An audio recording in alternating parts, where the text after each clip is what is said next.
The stars twinkled in the viewport as Admiral Krell stared at the blue-green planet. His gray skin wrinkled around his four eyes. He had discovered many worlds in his 200 years of service to the Zalconian Empire, but something about this one made his spine tingle. "Is this the planet, Science Officer?" Krell asked. "Yes, Admiral. The natives call it Earth," replied Science Officer Zul, her tentacles sliding across the control panel. "Primitive technology. They have only reached their nearby moon and the red planet they call Mars." Krell nodded. The Zalconian Empire ruled most of the galaxy. For 10,000 years, they had brought other species under their control. Some became slaves, others servants. A few earned the right to be called allies. These humans would be no different. "Send the message to Emperor Zorax. Tell him we have found another world for the Empire," Krell ordered. On Earth, the day started like any other. John Miller sat in his office at the United Nations building in New York. As the American ambassador to the UN, he had seen many crises, wars, famines, and natural disasters. Nothing prepared him for what happened next. The sky darkened over Manhattan. People pointed up as a massive ship, shaped like a smooth silver disc, floated down through the clouds. It was bigger than 10 football fields. Traffic stopped. People screamed. Some ran. Others took videos with their phones. "Mr. Ambassador," his assistant called, bursting through the door. "The president is on the line. Something is happening." John grabbed the phone. "Madam President." President Samantha Brooks' voice was steady but tense. "John, I need you to meet these visitors.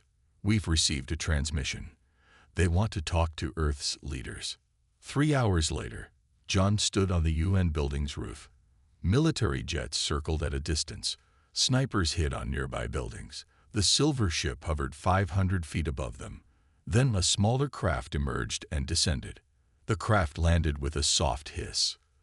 A door slid open. 3 tall figures stepped out.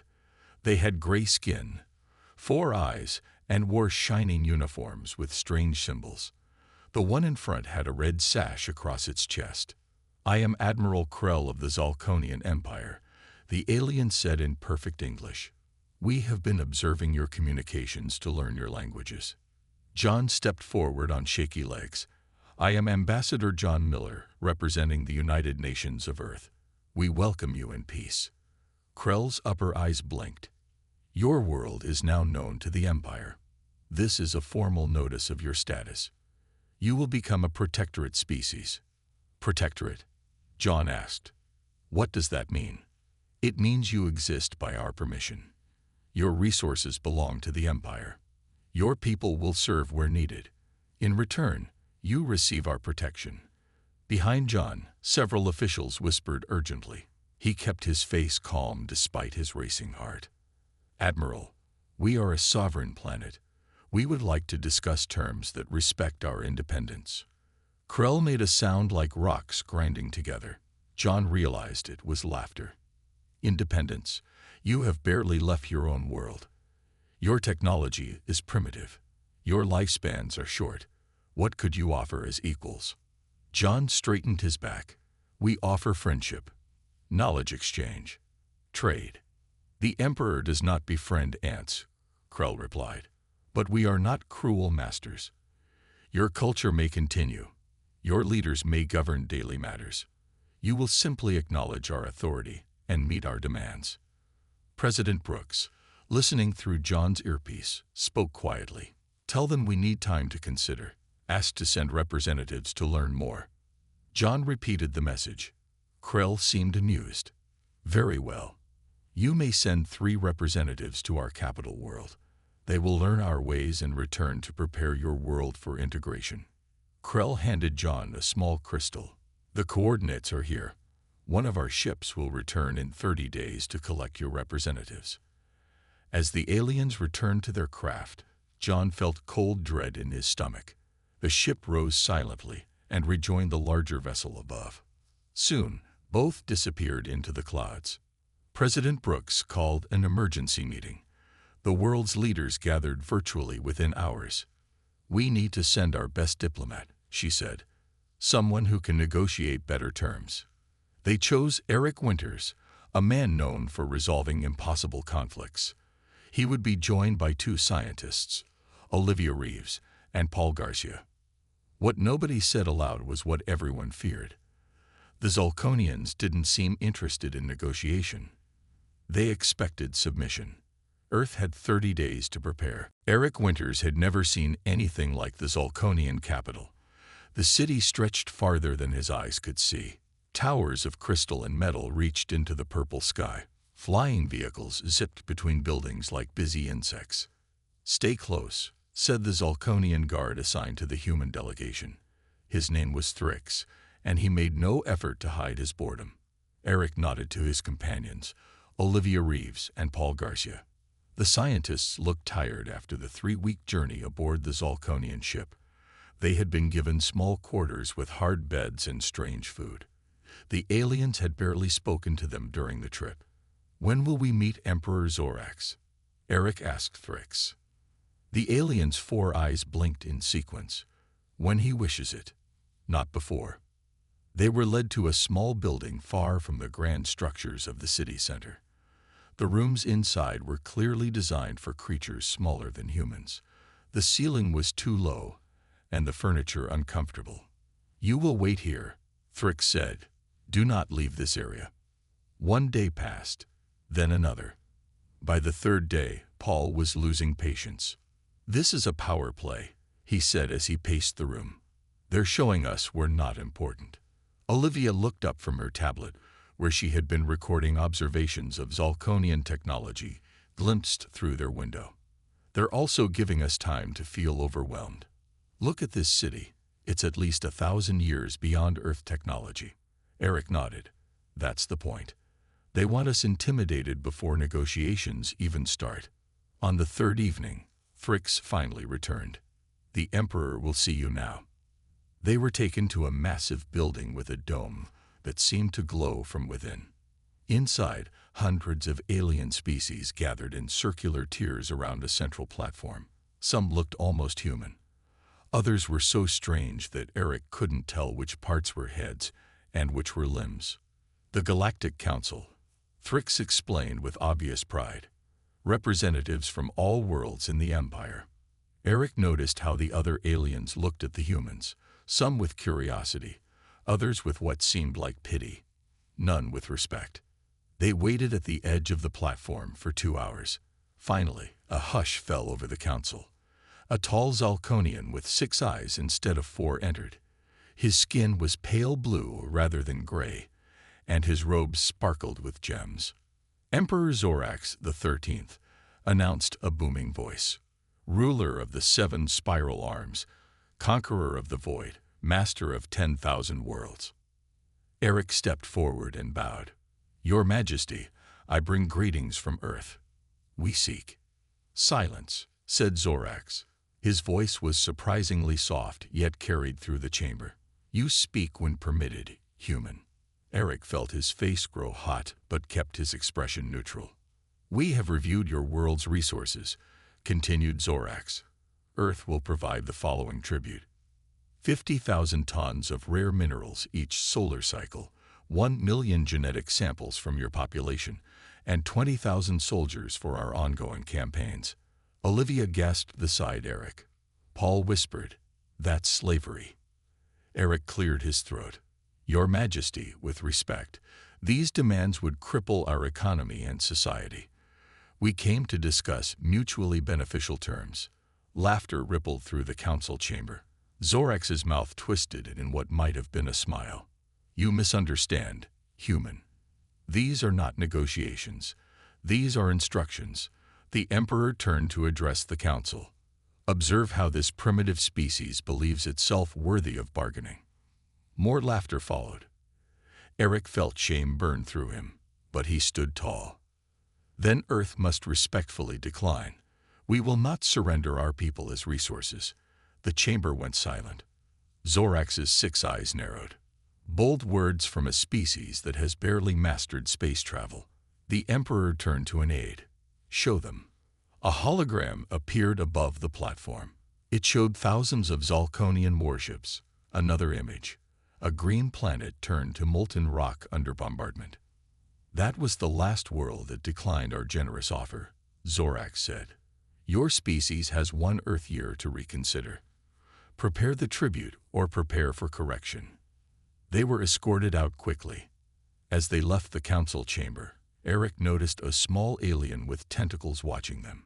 It approached quietly. Your courage is noted, it whispered. Not all agree with the Emperor's methods. Before Eric could respond, the alien disappeared into the crowd. The journey back to Earth was silent and tense. They carried recordings of Zalconian technology and military capabilities that would terrify Earth's leaders. But they also carried something the Zalconians hadn't intended, the first seeds of resistance. The underground facility stretched for miles beneath the Rocky Mountains. Kate Morrison walked through the busy hallways, nodding to engineers and scientists rushing past with purpose. 6 months had passed since the Zalconian ultimatum.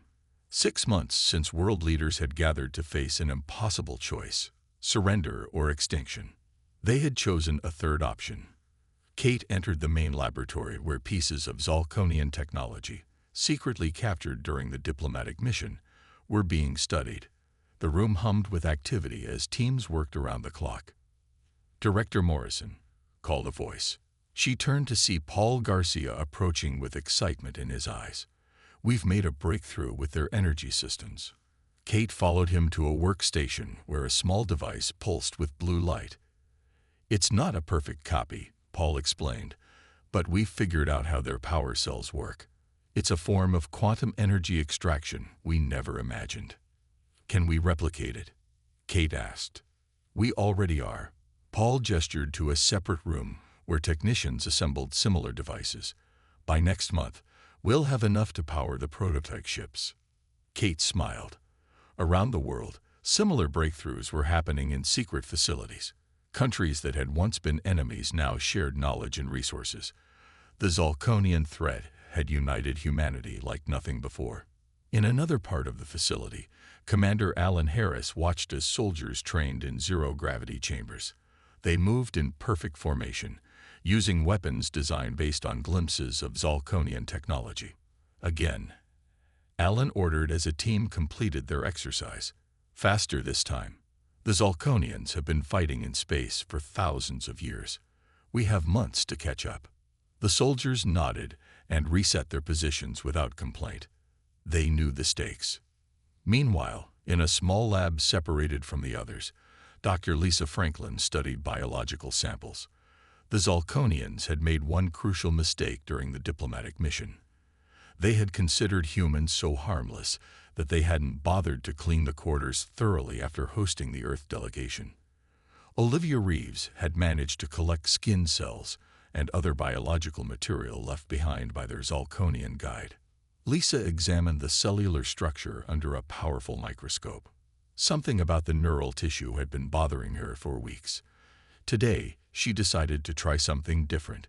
She exposed the sample to various electromagnetic frequencies. At a specific frequency, the cells reacted violently. That's interesting, she muttered, adjusting the equipment to focus the beam more precisely. The reaction intensified. Lisa's heart raced as she realized what she had discovered. She grabbed her phone and called Kate. Director Morrison, I need to see you immediately. I found something that could change everything. Across the solar system, humanity prepared. Hidden bases were constructed on the far side of the moon. Asteroid mining operations turned into military outposts. The Mars colony, once a scientific endeavor, now housed weapon factories beneath its surface. In orbit around Saturn, Zalconian scout ships observed Earth from a distance. They detected unusual energy signatures, but dismissed them as primitive nuclear testing. Their reports back to the Empire mentioned nothing concerning. Humans were behaving as expected for a species about to be conquered. They were panicking, burning through resources in pointless preparations. The Zalconians didn't realize those energy signatures were test firings of weapons based on their own technology, improved by human innovation. In the White House Situation Room, President Brooks reviewed the latest progress reports. The timeline was tight. The Zalconian deadline approached with each passing day. "Will we be ready?" she asked Kate and Alan during their weekly briefing. "The defense systems will be in place," Alan replied. "We won't match their numbers, but we'll have surprises they won't expect." Kate nodded. "And Dr. Franklin's discovery about their neural sensitivity gives us an advantage they can't anticipate." President Brooks looked at the world map on the wall, now marked with hidden defense installations across every continent. For the first time in months, she felt something close to hope. "Keep working," she said. "When Admiral Krell returns, he needs to find a very different Earth than the one he left." The Zalconian ships appeared suddenly. One moment, Earth's skies were clear. The next, 300 massive warships hung in orbit like metal mountains. Smaller vessels descended toward major cities across the planet. Admiral Krell stood on the bridge of his flagship, looking down at the blue world. A year had passed since his last visit. Now he returned to collect what was owed or to begin the correction process. "Any signs of resistance?" he asked his tactical officer. "None, Admiral. Their primitive detection systems show they are aware of our presence, but they have launched no weapons. Their communications channels are filled with panic." Krell nodded, pleased. This was the typical response of a species that understood its place in the galactic order. He opened a channel to all Earth's communication systems. "People of Earth, your time to decide has ended. Present your tribute and submit to Imperial authority, or we will begin planetary correction procedures. You have 1 hour to respond." In the underground command center beneath Washington, D.C., President Brooks watched the transmission with her War Council. Kate Morrison, Alan Harris, and Lisa Franklin stood nearby, their faces showing no fear despite the threat hanging above them. "Are all systems in place?" Brooks asked quietly. Commander Harris nodded. "Stealth satellites are positioned throughout the solar system. Dr. Franklin's pulse weapons are ready. Our forces are in position and awaiting your order." The President took a deep breath. "Send our response." On the view screen, Admiral Krell received the incoming transmission. A human appeared, the leader he had met briefly during his first visit. "Admiral Krell," said President Brooks, "Earth acknowledges your return. We request 24 hours to prepare the formal surrender ceremony. We wish to maintain dignity in this transition." Krell's upper eyes blinked in amusement. Even facing destruction, these creatures clung to their pride. Still, allowing them this small gesture would make the transition smoother. "Your request is granted. In 24 hours, I will land at your United Nations building to accept your surrender and collect the first installment of tribute. Any delay or deception will result in immediate correction." The transmission ended. Krell turned to his second-in-command. "Maintain orbit. Monitor their activities, but there is no need for battle readiness. They have accepted their fate." Back on Earth, President Brooks stood and addressed the assembled military leaders. "Operation Defiance begins now. May God help us all." Throughout the solar system, hidden bases sprang to life. On the dark side of the moon, hangar doors slid open to reveal hundreds of small fighter craft. Inside asteroid belts, larger vessels powered up engines based on reverse-engineered Zalconian technology. Beneath the Martian surface, missile silos prepared special warheads containing Dr. Franklin's electromagnetic pulse weapons. In the command center, Dr. Franklin made final adjustments to the main pulse generator. "This will target their neural systems directly," she explained to the President. "It won't kill them, but it will incapacitate their crews long enough for our boarding parties to take control." "And you're certain it won't affect humans?" President Brooks asked. "Positive. Our neural patterns are completely different from theirs." Commander Harris entered the room. "The first wave is ready for launch. All ships are equipped with the pulse generators." President Brooks walked to the communication station. Her message would be broadcast to every human fighting force, hidden throughout the solar system. "This is President Brooks. For 1 year, we have prepared in secret while appearing weak and divided. Today, we show our true strength. We fight not for conquest or revenge, but for our right to exist as a free people. She paused, looking at the faces around her, scientists, soldiers, and leaders united by a common threat. Admiral Krell believes we will surrender. He believes we are primitive and predictable. Today, we prove him wrong. Launch all vessels. Execute Operation Defiance. Across the solar system, humanity's hidden fleet emerged from the shadows. The greatest battle in Earth's history was about to begin. Admiral Krell watched from the bridge of his flagship as the time for surrender approached. The view screen showed Earth's cities below, continuing their normal activities. His tactical officer reported no unusual military movements. Everything indicated that the humans had accepted their fate. "They are beaten before we fired a single shot," Krell said with satisfaction. "Prepare my shuttle. I will accept their surrender personally." Suddenly, the sensor officer called out in alarm. "Admiral, we detect multiple objects launching from the far side of their moon." Krell looked at the screen with mild curiosity. "Show me." The display revealed hundreds of small vessels rising from hidden bases on the lunar surface. More objects appeared, launching from Mars and several asteroids. "They're approaching our fleet," the tactical officer reported, sounding confused rather than concerned. "They appear to be primitive craft, no match for our warships." Krell made a sound that approximated a laugh. "Let them come. It seems they wish to make a final, pointless gesture before submitting." He turned to his crew. "Hold fire unless directly attacked. Let them see how hopeless their resistance is." The small Earth vessels continued their approach, spreading out to surround the Zolkonian fleet. On the command ship of the human forces, Dr. Lisa Franklin monitored her equipment. She had designed the pulse weapons based on her discovery of the Zolkonians' neural vulnerability. Now everything depended on whether they would work at full scale. "All ships in position," reported a young officer beside her. Lisa took a deep breath. "Activate pulse generators. Full spectrum." Throughout the solar system, 500 human ships activated Dr. Franklin's devices simultaneously. Invisible waves of electromagnetic energy, precisely calibrated to Zolkonian neural patterns, washed over the alien fleet. Aboard Krell's flagship, chaos erupted. Zolkonian crew members collapsed, writhing in pain as their neural systems overloaded. Krell himself fell to his knees, all four of his eyes bulging as pain shot through his skull. "What is happening?" he gasped, trying to reach the control panel. Commander Harris's voice came over the ship's communication system. "Admiral Krell, this is Commander Alan Harris of Earth Defense Forces.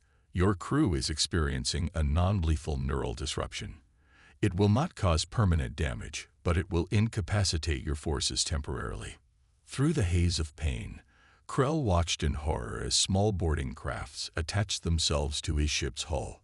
Humans in spacesuits cut through the exterior using tools that shouldn't have been able to penetrate Zolkonian armor. Similar scenes played out across the Zolkonian fleet. The massive warships, suddenly crewed by incapacitated aliens, were defenseless against the human boarders.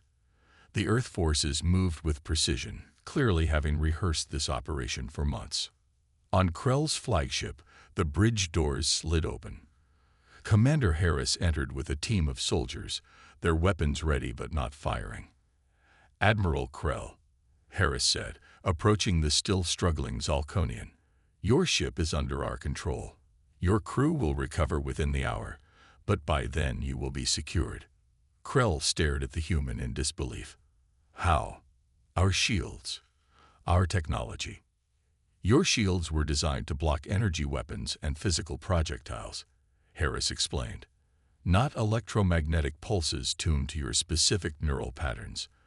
A discovery we made by studying samples you left behind during our diplomatic mission." Throughout the solar system, the pattern repeated. Within 6 hours, humans had captured 70 Zolkonian vessels intact, including Krell's flagship. The remaining Zolkonian ships, whose crews had managed to recover and regain partial control, retreated in disarray, jumping to faster-than-light speed to escape the inexplicable human weapons. In the White House Situation Room, President Brooks received the reports with cautious optimism. 70 ships captured, including their command vessel. Kate Morrison reported. Admiral Krell is in custody. The remaining Zalkonian forces have retreated. Minimal on both sides. Commander Harris reported via video link from Krell's captured flagship. The pulse weapons worked exactly as Dr. Franklin predicted. President Brooks nodded solemnly. This is only the beginning. The Zalkonian Empire won't take this defeat lightly. They'll be back, and in greater numbers. Yes, Madam President, Kate replied.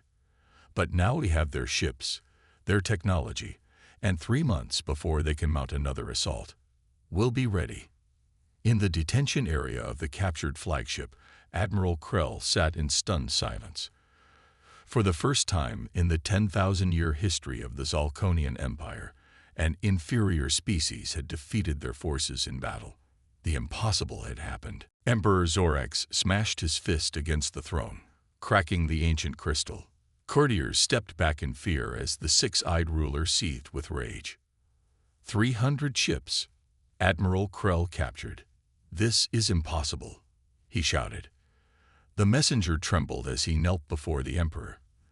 The humans used some kind of weapon that affected our neural systems. Our shields did not stop it.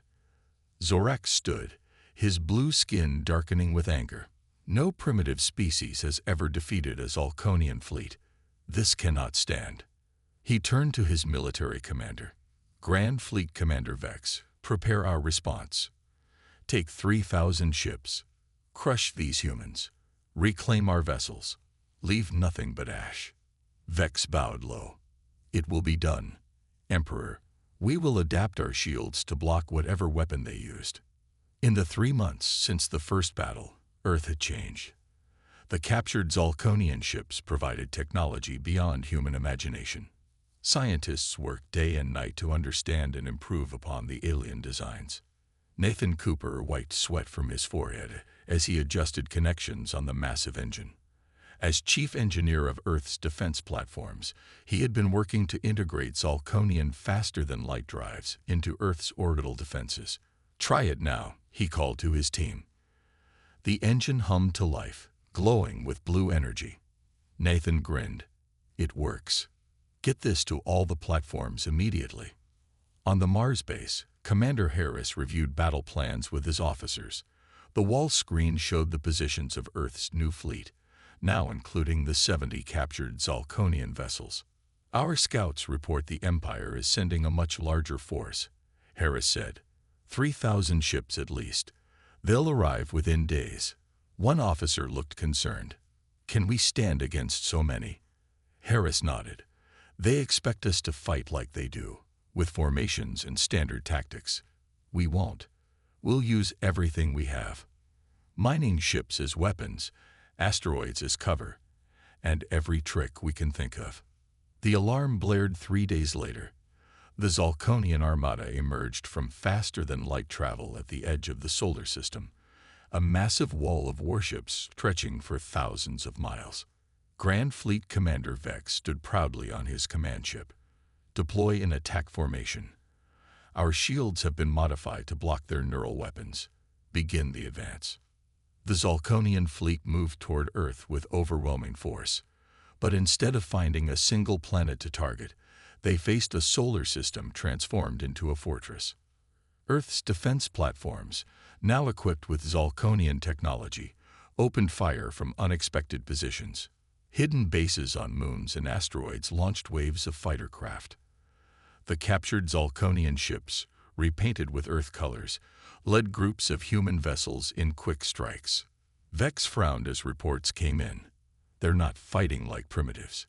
They're using our own tactics against us, but with variations we've never seen. The battle spread across the solar system. When Zalkonian ships approached Mars, mines hidden in the asteroid belt exploded, creating debris fields that damaged their engines.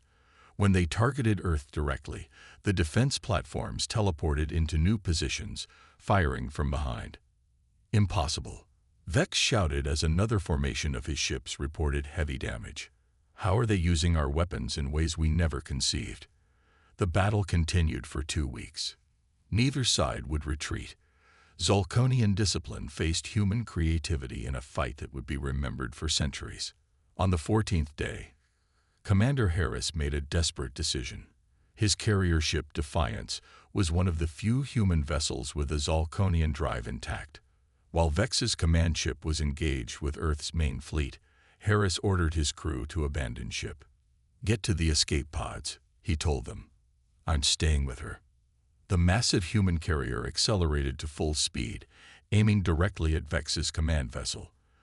The Zolkonian commander realized too late what was happening. Harris's ship rammed into the Zolkonian flagship at near light speed.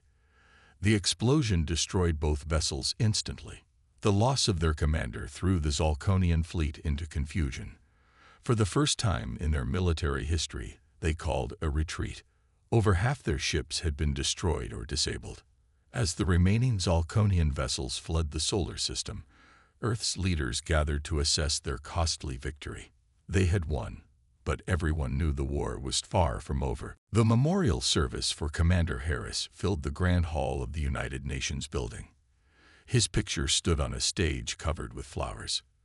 President Brooks placed a medal on a folded flag and handed it to his family. "He saved us all," she said simply.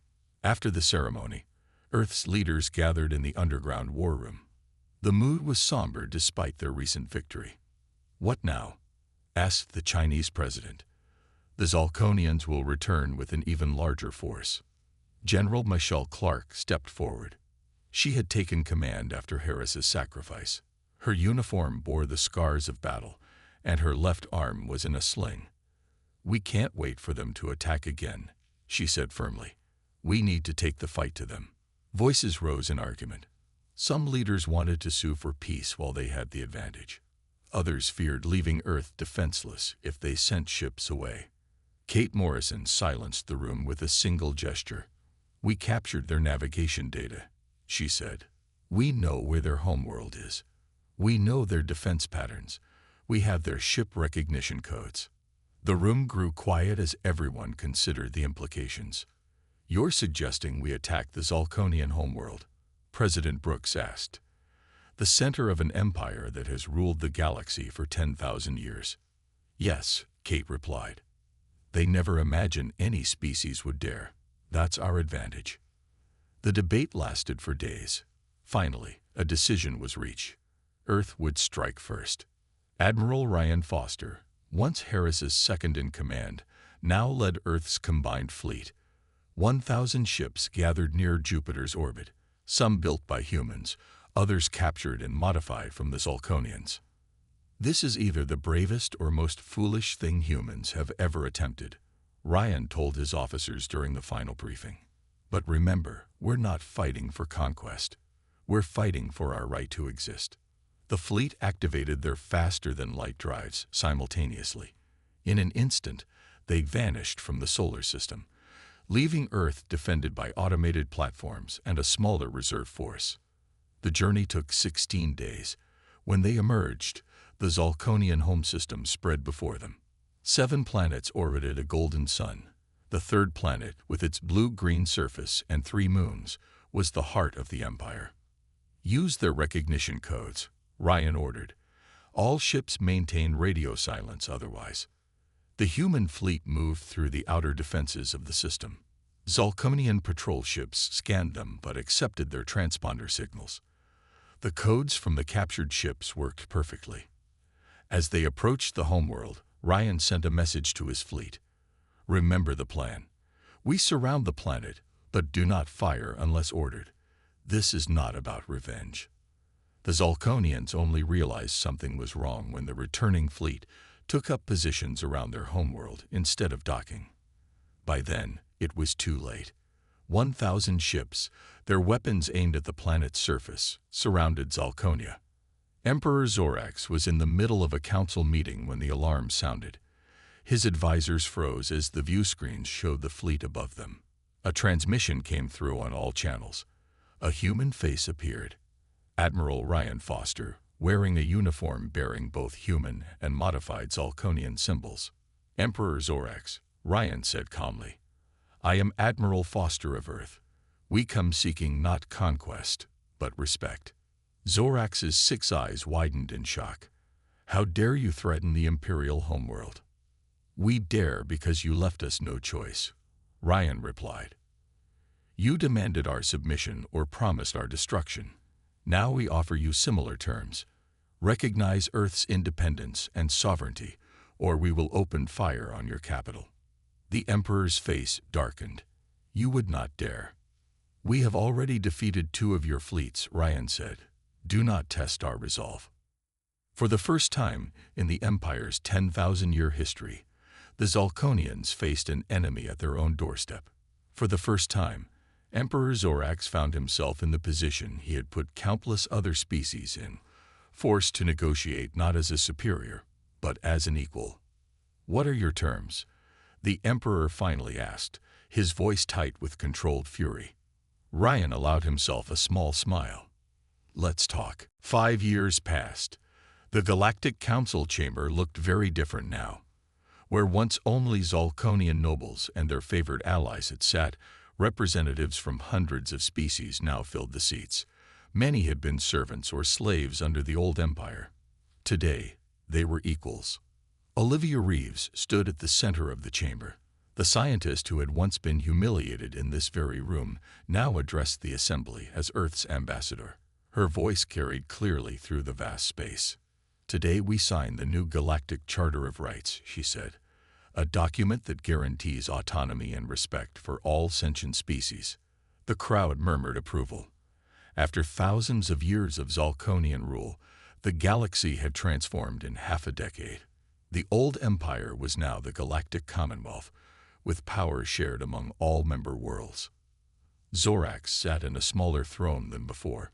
No longer emperor of all he surveyed, he was now simply king of Zalconia. His blue skin had paled with age, and his once proud posture had softened. Yet today, he did not look defeated. He looked thoughtful. President Brooks, serving her final year in office, approached the central platform. She and Zorax would be the first to sign the charter. As they stood side by side, many in the chamber remembered how these 2 powers had once been on the brink of war. "I never imagined this day would come," Zorax said quietly, "so only Brooks could hear. My ancestors would be ashamed. Mine would be proud," Brooks replied. "But the future matters more than the past." They signed the document together. Applause filled the chamber. In a corner of the room, Admiral Krell watched the ceremony. After his capture at the first battle, he had spent 2 years as a prisoner on Earth. To his surprise, he had been treated with respect and dignity. When peace negotiations began, he had been released as a gesture of goodwill. Now he served as a bridge between humans and Zalconians, teaching each about the other. At first, many Zalconians had viewed him as a traitor. Over time, they came to see his wisdom. "Admiral," said a voice beside him. Krell turned to see Ryan Foster, now Earth's military liaison to the Commonwealth. "Admiral Foster," Krell replied with a respectful nod. "A historic day." "Indeed. Though I sometimes worry about the future, old hatreds don't disappear so quickly." Krell's 4 eyes blinked in agreement. "True, but your people have shown remarkable restraint. Many conquering species would have enslaved us as we once enslaved others." "That was never our goal," Ryan said. "We only wanted to exist freely." Across the chamber, Nathan Cooper demonstrated human technology to a group of alien scientists. What had begun as reverse engineering of Zalconian systems had evolved into entirely new creations. Humans had a talent for innovation that amazed the older species. After the ceremony, an aged Zalconian approached Olivia. His robes marked him as a historian of the Imperial Archives. "Ambassador Reeves," he said with a bow, "I wish to record your account of the conflict for our historical records. Would you permit an interview?" Olivia smiled. "Of course." "What would you title this chapter of galactic history?" the historian asked. She thought for a moment, remembering the journey from that first contact to today. The fear when the Zalconian ships appeared above Earth. The humiliation in this very council chamber, the desperate preparations, the battles won against impossible odds, and finally, this new beginning. Perhaps you already named it, she replied with a smile. Our greatest mistake was challenging humanity. The historian's 4 eyes widened. Those words, they've become common among my people, a warning against arrogance. For us, they're a reminder of what we fought for, Olivia said.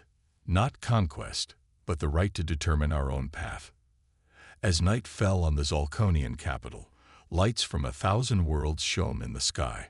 Ships from across the galaxy moved peacefully through space that had once been dominated by warships. A new era had begun, sparked by one empire's mistake and one planet's courage. Humanity had earned its place among the stars.